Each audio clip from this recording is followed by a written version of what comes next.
dalam kitab Matan Al-Arba'in An-Nawawiyah pada halaman 3 dengan baris ketiga dari bawah dengan bacaannya wattafaqal huffadhu.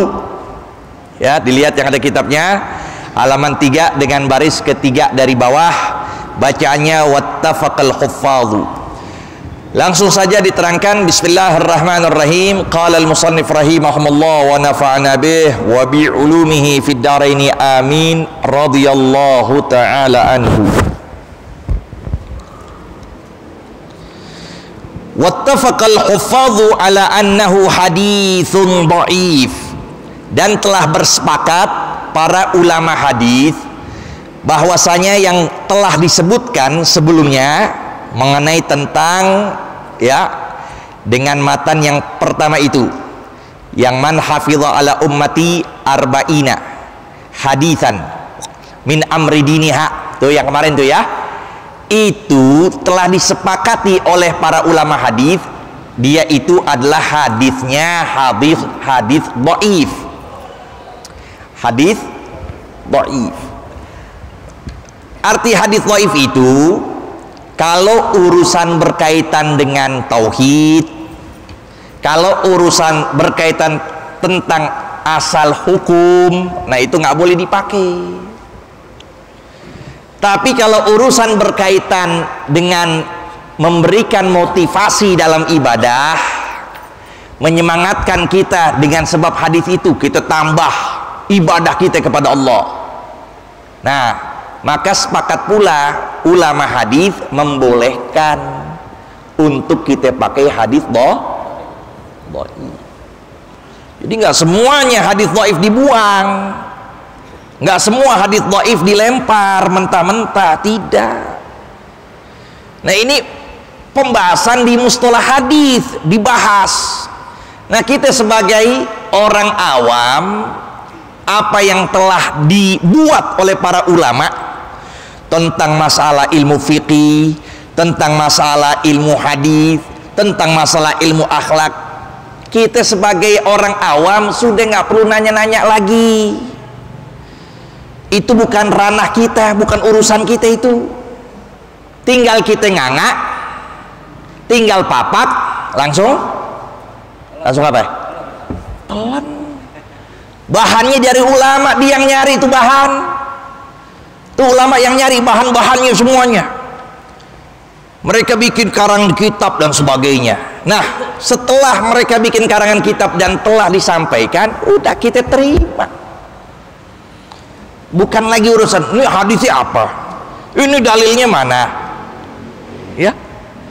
Kalau bicara itu nanti ketika memang porsi kita sebagai thalibul ilm, penuntut ilmu yang memang kita memumpuni dalam masalah itu, kita tanya.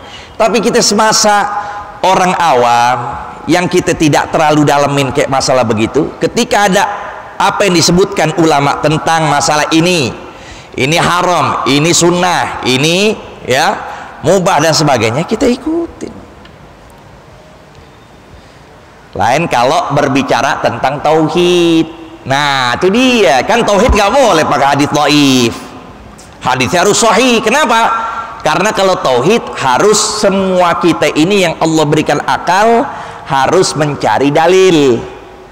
Kita nggak boleh muqallid, nggak boleh meniru. Allah ada gak? Ada. Terus gimana dalilnya? Ya aneh ikutin orang tua aneh, nggak boleh begitu. Cari dalil. Biwujudillah, labut isbat minat dalilnya, tetepin dalilnya apa. Tuh. Nah ini. Jadi sepakat para ulama hadis disebutkan ala annahu hadits dhaif wa in kathurat turuquhu, sekalipun banyak jalannya, sekalipun banyak matannya berkaitan untuk berbicara tentang menghafal hadis 40 yang kemarin kita bahas terakhir. Wa qasannafal ulama radhiyallahu anhum fi hadzal bab, dan sungguh telah mengarang para alim ulama, semoga ridha Allah kepada mereka, di dalam bab ini ma la yuhsa minal musannafat, yang tidak bisa dihitung lagi dari karangan-karangan. Banyak banget bicara berkaitan tentang 40 hadis. Nanti bicara tentang sodakoh, 40 hadis dikumpulin. Nanti bicara tentang sholat, 40 hadis dikumpulin. Nanti bicara tentang puasa, 40 hadis dikumpulin. Itu banyak. Karena begitu, mereka mengambil dari hadis yang pertama tuh, siapa yang menghafal 40 dari umatku hadis yang aku sampaikan, maka nanti kelak di hari kiamat Allah bangkitkan sebagai ini, sebagai ini. Kemarin kita bicara. Nah itu. Dengan sebab itulah mereka mengarang tuh 40 dengan judul dan pembahasan yang beraneka ragam. Ya. Di antaranya fa awwal man alimtuhu, maka pertama kali yang aku ketahui ulama mengarang 40 hadis. Beliau nih Imam Nawawi ngomong, sannafa fi Abdullah bin al-Mubarak, yaitu mengarang di dalamnya sahabat Imam Abu Hanifah Abdullah bin Mubarak, thumma Muhammad bin Aslam at-Tusi al-alim rabbani, thumma al-Hasan bin Sufyan an-Nasai, wa Abu Bakar al-Ajuriyu, wa Abu Bakar Muhammad bin Ibrahim al-Asfahani, wa Daruqutni, tuh banyak ulama tuh, wal Hakim, wa Abu Nuaim, wa Abdurrahman as-Salami, wa Abu Sa'id al-Malini, wa Abu Uthman as-Sabuni, wa Abdullah bin Muhammad al-Ansari, wa Abu Bakar al-Baihaqi. Oh, ini ulama-ulama besar ini, ya, yang derajat mereka itu tinggi. Mereka mengarang itu banyak, wa khala'iq, ditambah lagi sama beliau, dan banyak sekali para ulama la yuhsauna, nggak bisa dihitung, ngarang tentang 40 dan kita kan lagi belajar nih hadis 40 nih yang kita pelajarin. Beliau mengikuti para pendahulu beliau. Ini banyak ulama yang menulis karangan tentang 40 hadis. Jangan nanti kalian beranggapan aku bid'ah, ya, aku bid'ah melakukan sesuatu yang baru. Enggak, tapi para ulama terdahulu dari kalangan ulama hadis dan sebagainya, mereka mengarang. Minal mutaqaddimina wal mutaakhirin, baik orang-orang yang mutaqaddim tuh gitu. Makanya kalau orang mau maju, kata ulama apa?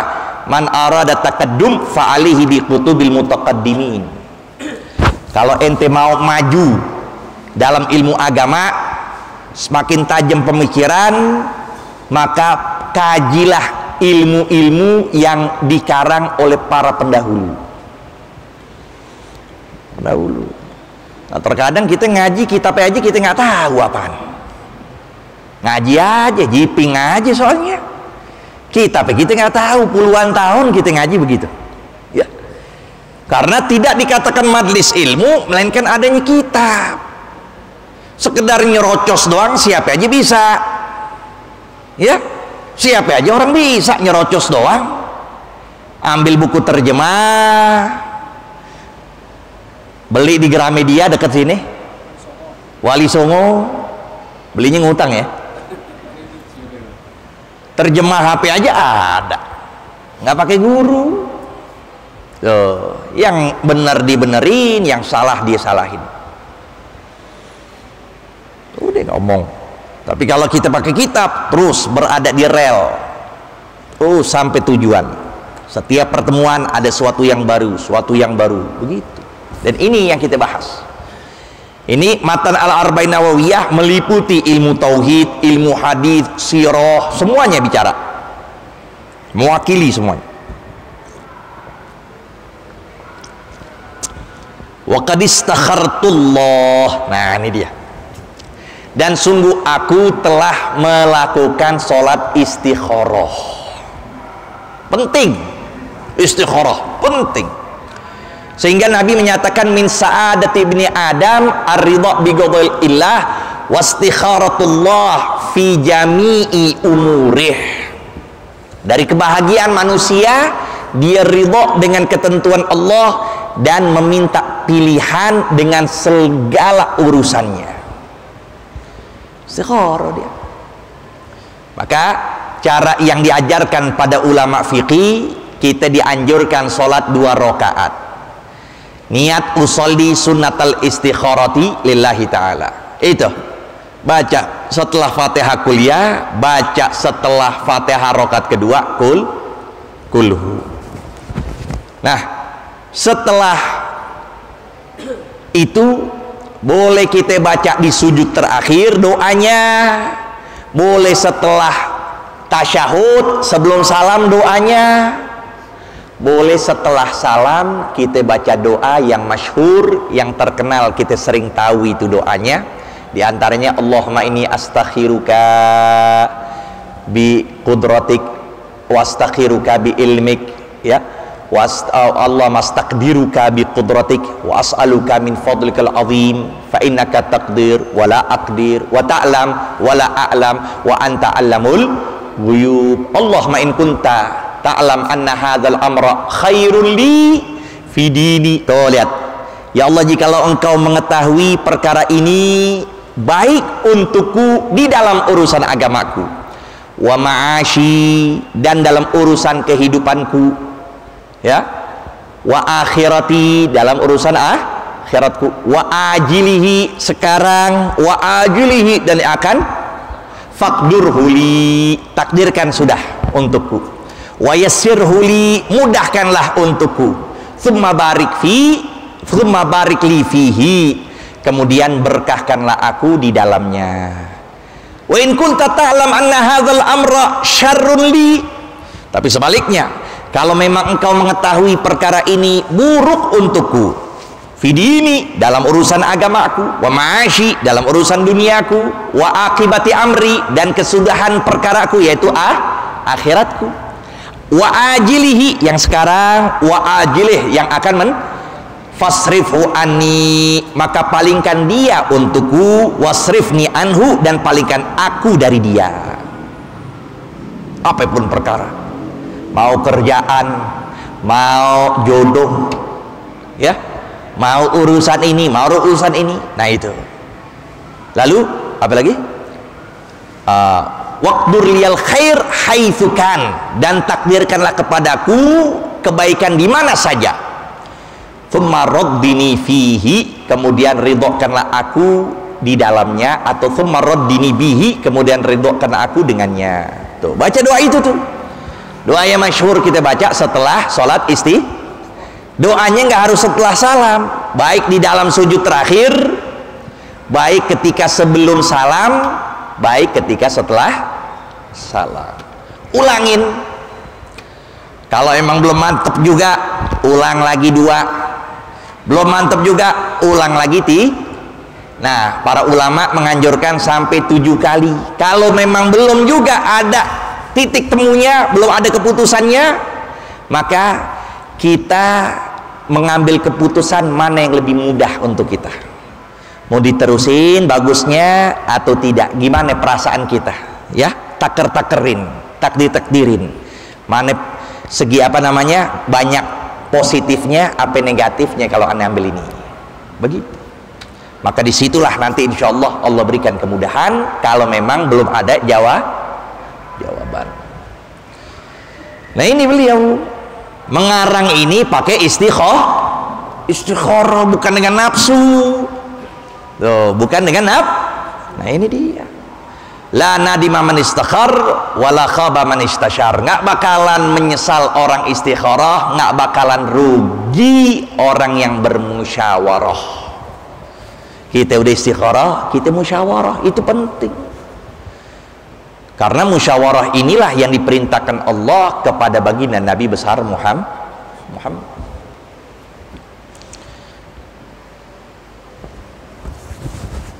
Itu ya.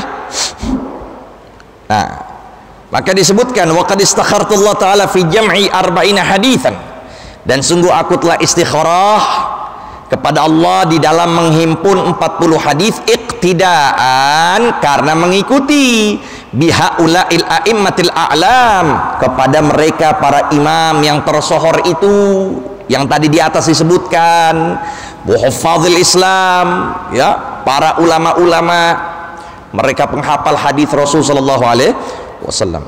Wa qad ittafaqal ulama'u ala jawazil amal bil hadits dhaif fi fadailil a'mal, dan sungguh telah bersepakat para ulama dibolehkan kita melakukan atau berbuat dengan mengambil hadis dhaif di dalam fadail a'mal. Ini dia arti fadail, itu keutamaan dalam beramal. Misalnya ada hadis menyatakan siapa yang melakukan sholat ini, ya kan, Allah akan berikan derajat seperti ini. Nah kalau kita lihat hadisnya dhaif, nah nggak apa-apa itu. Kan sholatnya memang udah wajib, misalnya sholatnya memang udah sunnah, tapi nanti ada ya dari kebaikan-kebaikan, dari pahala-pahala yang ada. Nah itu mungkin di situ ada hadis dhaif, nggak apa-apa kita pakai. Nah ini dia kesepakatan para ulama membolehkan kita untuk mengamalkan hadis dhaif. Wa ma'a hadza, sekalipun bersama ini, sekalipun dibolehkan, katanya begitu Imam Nawawi ngomong, sekalipun dibolehkan, wa ma'a hadza, sekalipun dibolehkan dengan ini, falaisa i'timadi ala hadzal hadis, tidaklah sandaranku mengarang kitab ini ya berpegangan dengan hadis tadi tuh.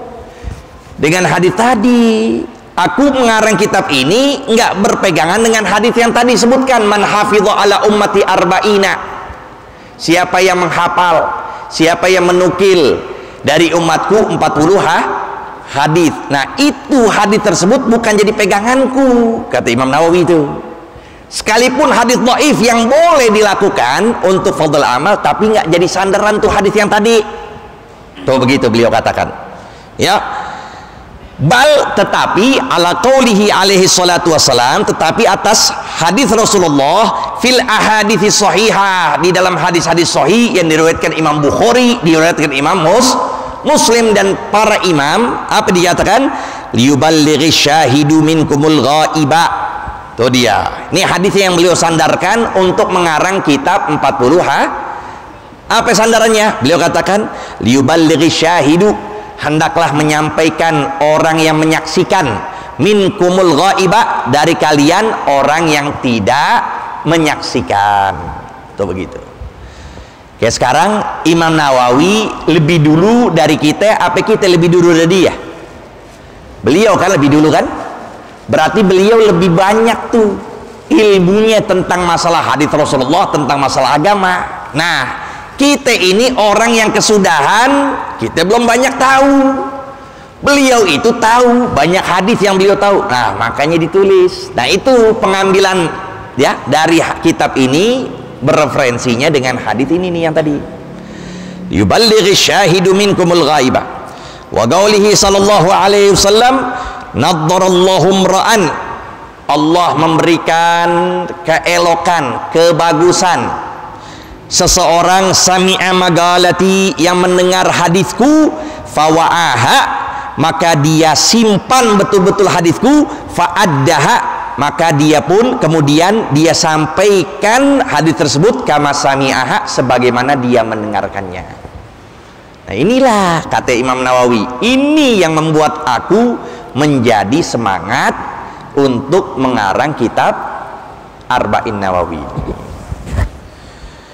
Thumma minal ulama, kemudian di antara para alim ulama, man jama'al arba'in fi usuluddin, ada di antara mereka yang menghimpun 40 hadis di dalam urusan ilmu tauhid, bicara tentang wujud Allah, bicara tentang baqa Allah, bicara tentang mukhalafatul hawadits, tuh dikumpulin 40 hadis. Ada lagi bicara tentang masalah wa ba'dhum fil jihad wa ba'dhum fil furu', bicara masalah fikih, tentang masalah sholat, tentang masalah bersuci, tentang masalah zakat. Nah, bicara lagi masalah jihad, ya, tentang masalah keutamaan orang berjihad fisabilillah, kumpulin 40. Wa ba'dhum fi zuhdi, sebagian mereka berbicara tentang masalah zuhud. Arti zuhud itu apa? Hati kita enggak condong dengan harta yang kita miliki. Tuh, sekalipun harta kita ya cukuplah punya pintu cuma 50 pintu. Ya. sebegitunya nggak membuat kita menjadi terpikir. Mungkin akhir bulan terpikir dikit ya, ketok-ketok pintu nih akhir bulan, nggak jadi. Dengan sebab uang yang kita, harta benda yang kita miliki, ya, kita nggak semakin jauh kepada Allah. Itu artinya zuhud. Dengan sebab mungkin harta kita nggak tinggalkan sholat 5 waktu berjamaah. Dengan harta kesibukan yang kita miliki nggak tinggalkan untuk duduk di majelis ilmu sekalipun sepekan sekali. Dengan harta yang kita miliki, kesibukan apapun dari aktivitas dunia enggak mencegah kita untuk menyambung silaturahim. Itu harta yang banyak, itu yang namanya zuhud. Hati. Al-amwal bi aidina la bi gulubina. Itu para ulama begitu mengatakan. Harta itu cuma ada di tangan kita, enggak sampai masuk. Kalau sampai masuk di hati kita, ya ngepelnya kelebihan. Tromol udah dateng, mak nyari-nyari begini nih, ngerogokin aja, ya, padahal udah banyak di dalamnya, sampai dia lewat. Jadi itu pengertian zuhud. Selanjutnya, wa ba'dhum fil adab, sebagian mereka bicara di dalam masalah akhlak, cara duduk gimana, cara bicara gimana, cara masuk ke dalam masjid gimana, itu ada, nggak sembarangan semuanya, ya. Ij'al ilmaka milhan wa adabaka daqiqa, jadikanlah ilmumu seperti garam, adabmu seperti tepung. Bikin adonan banyak apanya? Garamnya apa tepungnya? Tepungnya. Ngapain garam? Ilmu kebanyakan sama orang tua kurang ngajar. Punya ilmu masya Allah, sama orang tua cium tangan kagak, nggak dididik, ya. Nah ini dia, nggak bakal manfaat orang yang seperti itu sekalipun ilmunya sebanyak-banyak. Makanya bicara masalah adab, masalah akhlak nih para ulama. Ada lagi wa ba'dhum fil khutab, sebagian mereka bicara tentang khutbah Rasul sallallahu alaihi wasallam, tata cara khutbah, ceramah gimana tuh. Itu dibicarakan di dalam kitab 40 yang dikarang oleh ulama tentang berkaitan khutbah Rasul. Wa kulluha maqasidus shalihatun, seluruh mereka itu memiliki tujuan-tujuan yang baik. Radhiyallahu an qasidiha, semoga Allah ridha dari, ya, orang yang berbuat kebaikan tersebut, yang melakukan tujuan itu. Wa qad ra'aitu jam'a arba'in, sampai sini dulu, wallahu a'lam.